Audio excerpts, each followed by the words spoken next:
अगर तुसी भी एक डॉग लवर हो और साढ़े चैनल ते आए हो नवें तो दोस्तों सब तो पहले चैनल ਨੂੰ ਕਰ ਲਓ ਸਬਸਕ੍ਰਾਈਬ ਤੇ ਨਾਲ ਹੀ ਦਬਾਓ ਘੰਟੀ ਦਾ ਆਈਕਨ ਨੂੰ ਤਾਂ ਕਿ ਹਰ ਤਰ੍ਹਾਂ ਦੀ ਡੌਗਸ ਦੀ ਵੀਡੀਓ ਤੁਹਾਡੇ ਤੱਕ ਆਸਾਨੀ ਨਾਲ ਪਹੁੰਚ ਸਕੇ।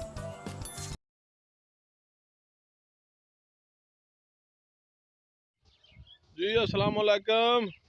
की हाल ने भाईजान, ठीक हो? खरीयत है जनाब। ए चेक करो जानवर अपना भाईजान, बिल्लो कुत्ती है भाई अरसलान का जड़ा मोस्टर कुत्ता है उस तो क्रॉस है। इंशाल्लाह ये इस महीने की 18-19 तरीक नू सू जावे दी। चेक करो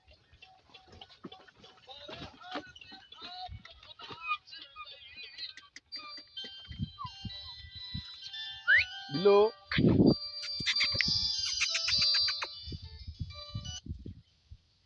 हेलो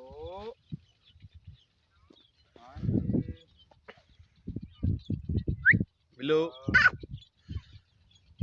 हाँ भाई अरसलान, देख रहे हो वीडियो?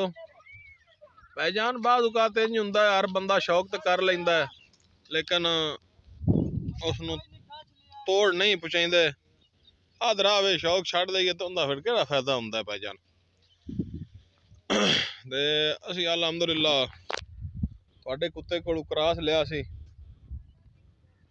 ते उम्मीद करने हैं इंशाल्लाह अच्छे बच्चे देवे दी। माशाल्लाह तुहाडा कुत्ता भी बड़ा सोहना है।